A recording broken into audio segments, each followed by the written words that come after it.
welcome to the channel and welcome to another video. Today is going to be different. It's a cinematography breakdown, but it's going to be something I did last week. So I'm going to just show you some frames and show you how I came up with the image for these. So if you want to skip to that part of the video, you can stay to the end, or you can go to this timestamp right here. Bet. So first I'm gonna start off. Why am I a DP? You know how people say they feel like some things chose them. I wouldn't say that, but when I was young, you know, my dad took a camcorder to basically film every event that I've ever done. Like when I was playing basketball, he filmed that. When we had family reunions, he filmed that. And you know, I used to be so fascinated with that, with seeing the images, even though I was there and sometimes I was a part of it, like I was in it doing stuff, especially at the family reunions. That just really like grasped my attention, just the visual aspect of it. I wasn't like technical or anything like that, but I really just loved video. I really did. I really loved it. And I believe that transpired to now, for me starting my career as a DP.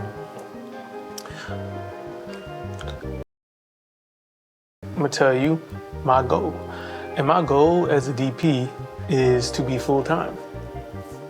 And I'm not talking about 9 to 5 full-time. I'm talking about like I make enough money doing, you know, cinematography that it can, that me and my family can live off of it.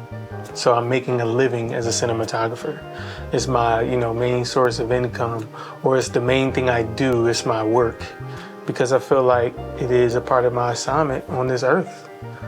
So yeah, that's a little bit about me. My name is Samuel Jones. I'm a DP based in Virginia, the 757 to be exact. And welcome to the channel. What's up, y'all? This is me. I'm gonna keep it real candid and just chat about some of these frames. But before I get into chatting about these frames, I just want to tell you what camera we use, the lenses, lighting package, and why. So the camera I used it for 3 reasons. First reason is because it's my job's camera, and you know, we had to keep the cost low because we didn't have an extensive budget. So we went with the FX3. We have 2 FX3s. So I just rigged one up, and that's what we use for the camera. Lenses. Now, my first choice was the Cook SP3s. That's what I really wanted to use. I really wanted to try them out, see if I liked them. You know, but I'm glad I didn't, because the SP3s, even though they are cinema lens, they don't seem like they function as one. They're just so small and sleek, and it would kind of mess up the balance of, you know, my rig. So, and also because, you know, the budget, and to rent those, they're pretty expensive. So instead we ended up going with the DZO Films Vespid Primes, and we did the 21, the 50, and the 100. Perfect combination because we had our extreme wide, we had our portrait lens, and then we had our extreme telephoto lens. So, and the Vespids are beautiful. I like them because I've heard so many great things about them. I've known people who've used them, and you know, I inquired about, are these lenses any good, whatever, and they said yes. They showed me some of their work, and then, you know, I just did a little research onto, you know, how they operate. I really like how they have a warm feel to them, and they have a lot of character to me throughout the lens. But I think a lot of people like the character that's on the edges and how the center is sharp. I was surprised that, because I don't really use cinema lenses like that, so I was surprised that they weren't extremely sharp. Sometimes I'll be like, I'm in focus, but you know, when I pull it up, it's not like super sharp. And you know, I'm realizing that's one of their characteristics, which is fine. I mean, it's not blurry. It just wasn't like extremely sharp like I'm used to with Sigma, or even my, you know, Nikkor lenses that I'm using. It's the 50 right here. But yeah, so that is the camera package we used. And as far as the lighting package we used, shout out to my boy Corey. He's a gaffer based in Alabama. I met him on a shoot last summer. We were doing a documentary. He was the grip and the AC. I was the gaffer. But yeah, he came all the way out from Alabama, man. That just shows you that filmmaking is so personable. Like, just because we develop a relationship, he came out, and of course he got paid for his time, but he took that drive. It's like a 10-hour drive, so shout outs to him. And you know, he had some gear with him. We had a 600X, I believe, bicolor aperture, 600X. We had a 300C. I also had a 300C for my job that we used. We had a 200D Amaran that we used. And shout out to our key grip, Jonathan Kemp. He also had a 300C. So we had enough power. And then mostly for the inside stuff, we were using the Aperture MCs, Aperture B7Cs for practicals. We were also using some bounce. And there's this other light he had. We didn't pull it out, but he had a Nanlite 60B. And he also had the Nanlite tube lights. I think they were like 3 or 4 feet long. But yeah, that's all the lighting we used. And of course we had some soft boxes. We had a big 10 by 10 frame that we didn't get to use, and I'm mad about it, but I will explain why in these images. And you know, we had some triple riser, what are they called? Triple riser combo stands, because where we were shooting indoor, we were on the second floor, so we needed something that could get up that high. And then of course C-stands. So that's like the lighting package. Grip package was very simple. We had a Dana dolly that our key grip owns, which is just perfect. So I loved working with the dolly. I wasn't like very strong with the dolly, but I got to practice a little bit with it and I became better, so bet. And that's what it's all about. It's all about getting better. This film helped me progress as a DP. It helped me become more confident in, you know, I make as far as framing, lighting, and mood and all of that. So before we get to, you know, the frames, I do want to tell you about some of the challenges we faced in this film. So one of the big challenges is the time of year, January, right? And you know, we shot last week, so it snowed. So that played a big part in one of the challenges for the film, you know, everybody being cold, especially when we did our outdoor scene.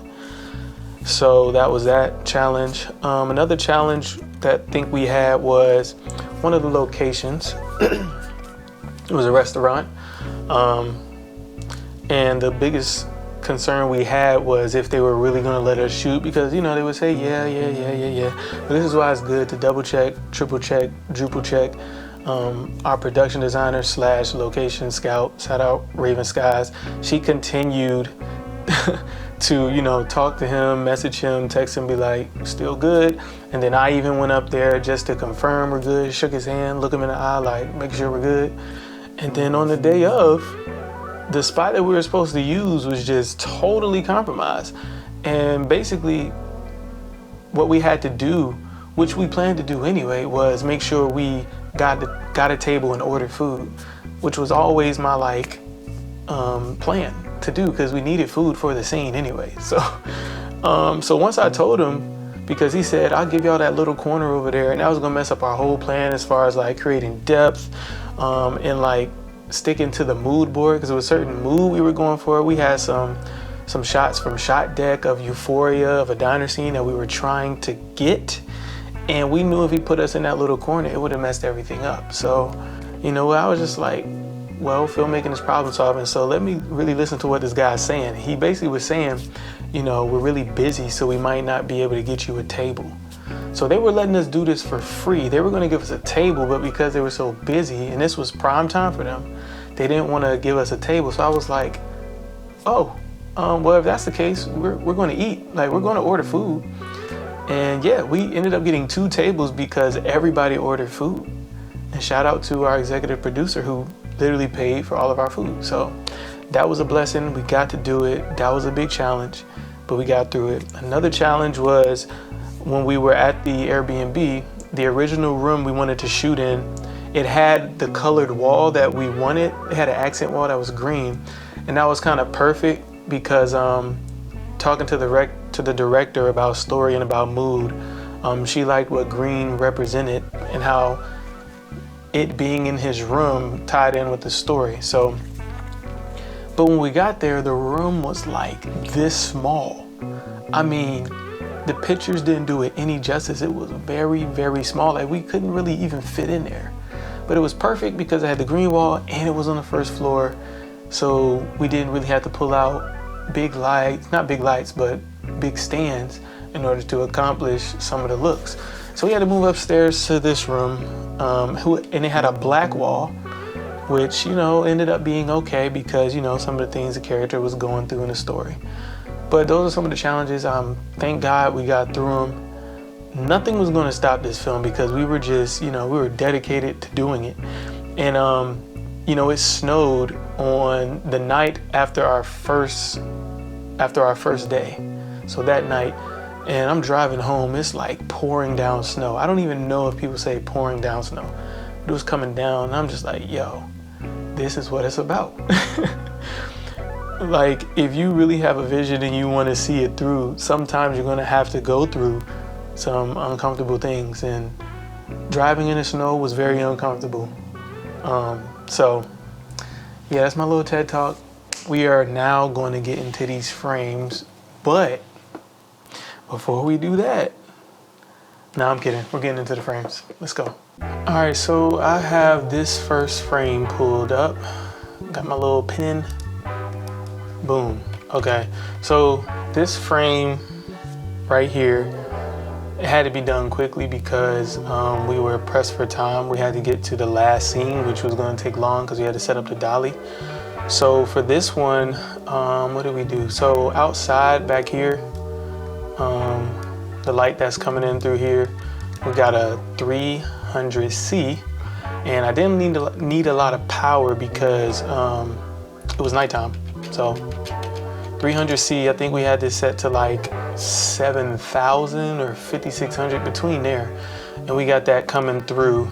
And you'll see in the wide shot, it was making like a pattern on this wall back here. But this is like a shed light, and there actually was a shed, not really a shed, but like they had it as a game room, but it was the size of a shed and it had a garage in it. So this is that light that's coming through. In the background, we got these bokeh balls. Sound crazy, but all of this is a shopping center. So this house was close to a shopping center. So these are all those street lights back there, and yeah, it ended up looking really pretty. I really liked it. The lens we're on is the 21 millimeter DZO Vespid, and I got super close because this is supposed to be a close-up, but I wanted to get a perspective of the room. And yeah, so the 21 was perfect for that. We still got him in framed up as a close-up. Close-up is, you know, like shoulders up, close-up. I don't know why I just made that. Heck, what is this? Pentagon? Yeah. But yeah, so boom. So back here you can see this this light that's kind of lifting up the shadows in the background, and that is an Aperture B7C. He had like a little desk lamp, so that was on to separate him from the background a little more. And if you can see, it's like this is room tone. This is what I talk about when I say room tone. It's like you can see that there's light on this side of him, but at the same time you can't see it, if you know what I mean, you know? That's the room tone, that's the ambient, and that ambient came from I think it was an MC that we had sitting inside of like the bowl of a ceiling fan, and it was just coming right down for room tone because it was way too dark on this side, way too dark, and I wanted it to be dark, but just not like black. Like I didn't want the camera to get crushed. We were exposing pretty low anyway because that's the mood that me and the director were going for. We wanted it dim, just to kind of show you that the character's attitude is very dim, very dark. He's unknowing. He doesn't know what's going to happen in the future. So everything is pretty dark for him right now. So that is why we kept it dim. And on this side, for his key, that's, here, that is really just the desk lamp with an aperture B7C. That is all that really is. And then we filled him in with an MC that my gaffer, he was right beside the camera. And he was just, well, we didn't have time to go get like a whiteboard from downstairs. So it was literally like an extra painting that the production designer had laying around in here. And the painting was all white. Like, it was really dope painting. We didn't end up using it, but it was really dope. So he just kind of, had the picture just laying on our main character's lap with the MC just pointing right down into it. And it was giving him just enough feel. It didn't fill him all the way in, but it gave him enough so that this could be exposed how we wanted it to be. So yeah, that's that frame. Let me know what y'all think in the comments if you vibing with it. All right, so next frame we're gonna do, I think I'm going to do this one. All right, so this frame right here, and our key grip, who's also a director and a DP, he was saying he's like, this is my favorite frame of the whole shoot. And it kind of made me feel some type of way at first, but I was just like, I mean, it is nice. But so for this one, this was an interview inside of the movie. So the movie is basically a documentary. Like, it starts out as a documentary, but then we go into the story, and it's a nice story because of how it starts off. Like, you think you're looking at a documentary. So I think we had 4 interviews, and of course the interviews are scripted because it's still a short film. And this was one of our interviewees, and she was talking about the main character, how they went to school together and how she had a crush on him. But that's besides the point. This is like an interview setup kind of feel that we were going for. I'm gonna start on this side of the frame. So right here, and shout out to having a team, because I didn't really know what to do right here. Like, I put a lamp right here, and the director was just like, we've seen that lamp too many times. I don't want the lamp there. And I was like, okay, well, what do we? And then, someone had an idea to put the painting, not the painting, but the little, what is this? A plant? It's fake, but it was a little plant right here. And then, we just had a kiss of light coming from, I don't even think we used a light for this. I think the blinds were kind of parted and the sun was coming through anyway. So we just flagged off what we needed to flag off to get this little like kiss of light on it. And it ended up looking really good because I was trying to, keep the ambience and the mood to a certain point. And if we didn't flag off certain parts of the window, this just would have been like super hot. And also, we're trying to pepper the frame, is what people refer to it as, salt and pepper. Salt is the light, pepper is the shadow. So we want to go light, dark, light, and then some darkness, and then some light again. So we were trying to do that across the frame. All right, so the framing itself, I really was vibing with the doorway. Me and the director on day 1, which was like a prep day, we were just looking around where we could do the interviews, and I was like, yo, we have to do it right here because I love this frame in the frame. So had to go with that. It was perfect. And this stuff up here is not PD. It's just, stuff that was already in the living room. So I just framed up so we could keep it because I wanted to still look natural, like a regular living room. And then of course PD dressed it with a plant, pillow, stuff like that. All right, so this light you see right behind her,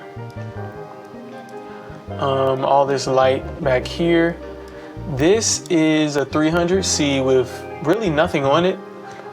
It's coming through the front door, and the front door had like just like an oval of glass on it, and the glass was stained. It had like a basically red, white, and blue star.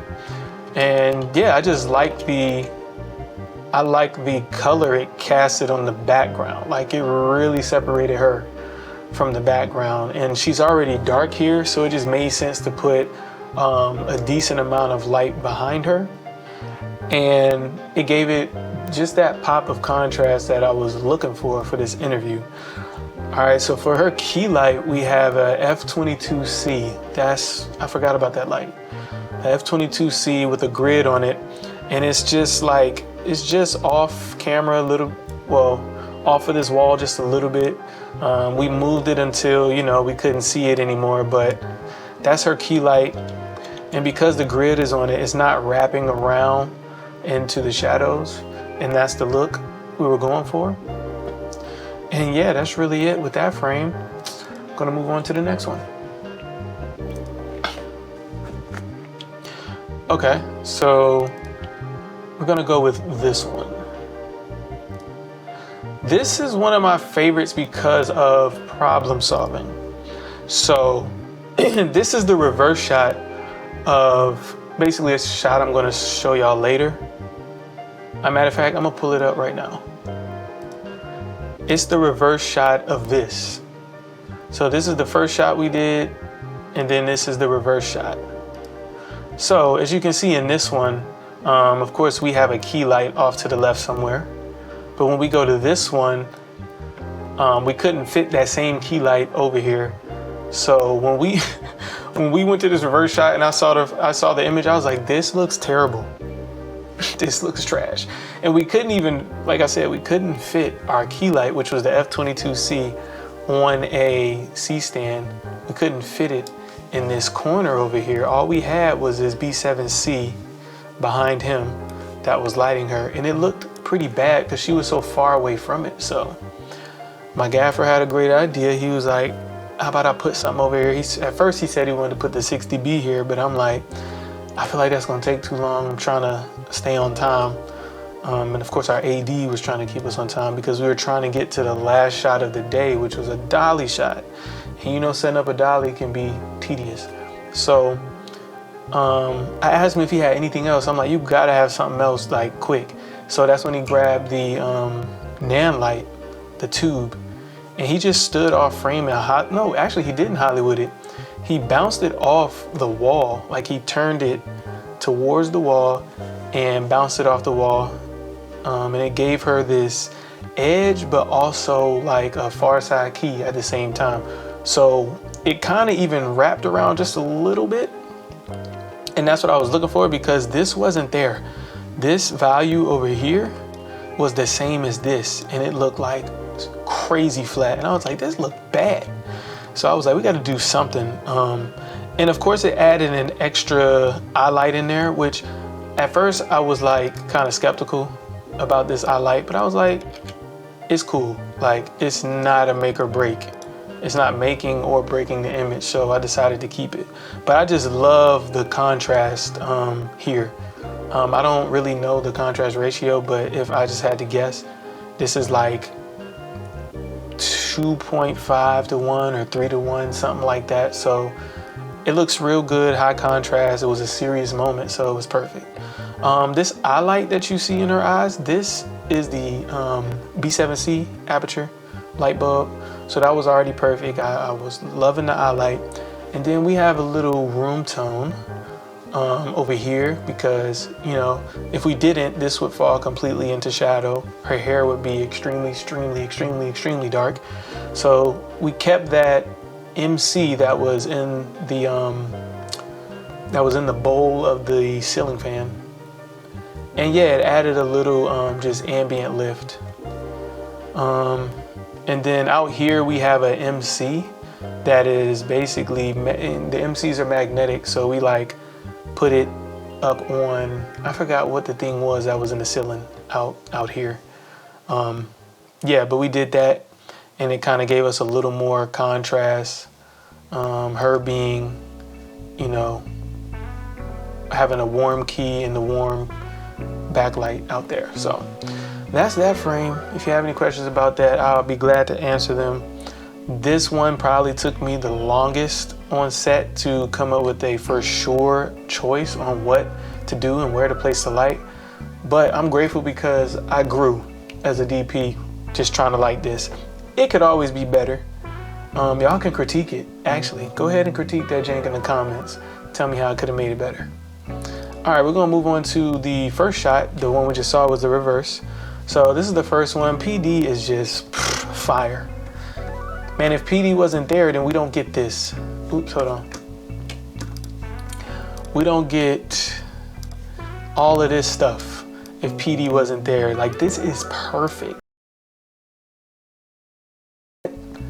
When I first saw it, I was like, that is beautiful. Thank you, PD, because that's the 300C outside projecting in here, making a pattern on the wall, but it's also making shadows for the main character's art supplies because he's an artist.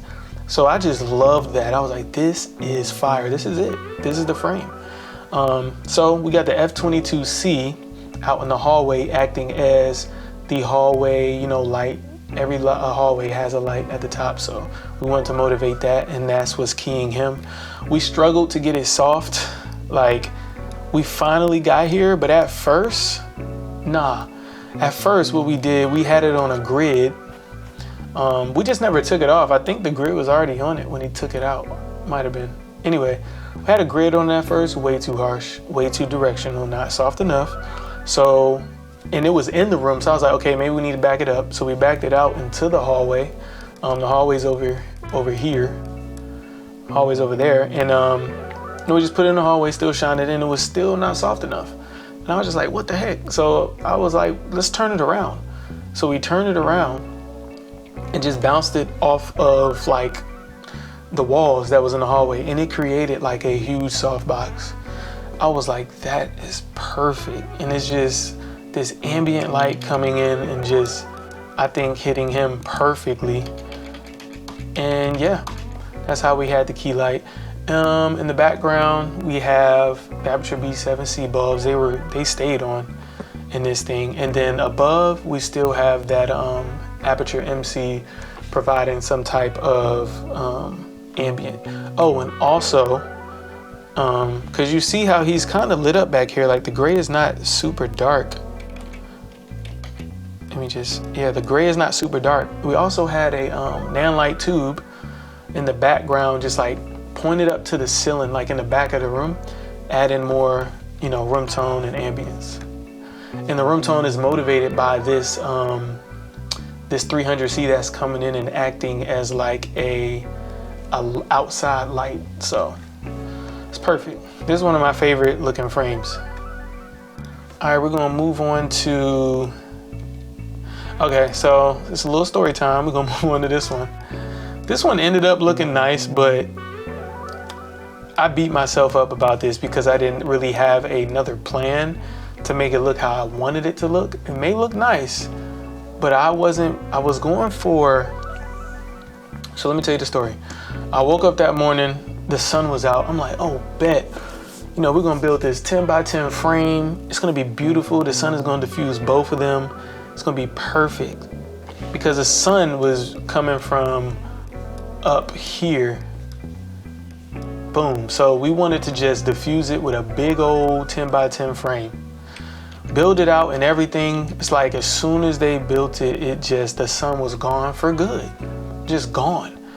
And this was, I think this was the day before it snowed. And I was just mad. I'm like, man, the gaffer and the grip built this for no reason, whatever. But they weren't upset about it. It was just like, if we got it, we got it, you know. And if the sun does come out, we have it. And I was like, you're right. So I didn't really get that contrast like I wanted. So for this shot, all we did was put up some, I think it was a board of negative fill, just so, you know, this part of him wouldn't be so up in exposure, just to create some contrast. That's all we did for that. So exit that one. And I think I'll do one more. Yeah, I'll do two more. So this one, and I feel like this was a good lesson for me to know when it's too much, like when you're trying to do too much. So the biggest problem we were having here at first was that there was absolutely no contrast. So there was no shadow here at first. And it's honestly because, you know, when you're at restaurants like this, they all have overhead lighting. So it was overhead lighting heavy, and all of this was filled in. So what we did to create the, you know, this shadow was pretty unconventional. You would think we would put something over here to absorb the light, but we didn't.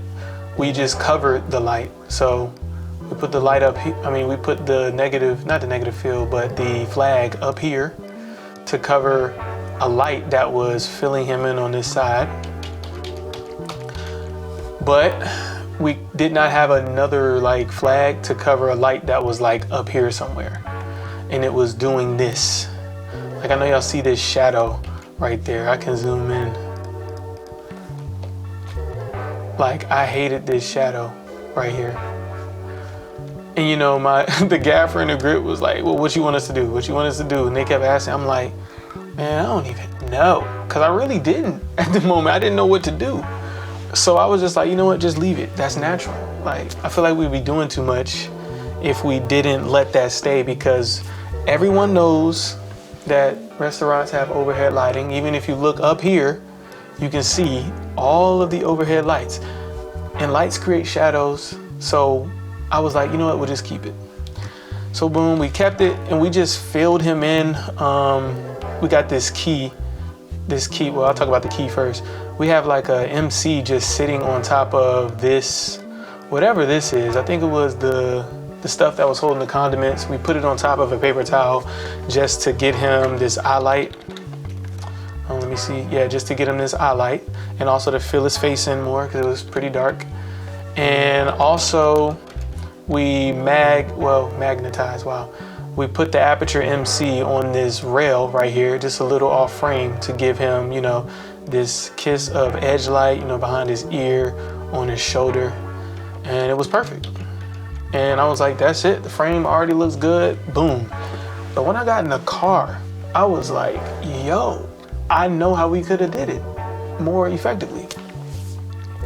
Because we were trying to cover him with the flag when we really should have just been blocking off the light.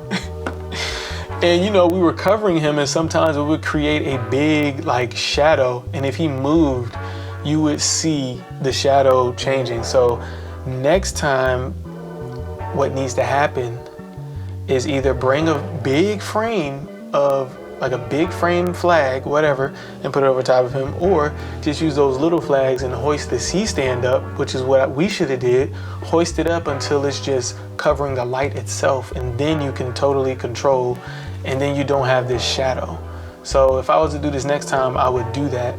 But because we were pressed for time, I said, you know, just leave it. I didn't have any more time to think because I'm already trying to get the frame right. But yeah, frame was perfect.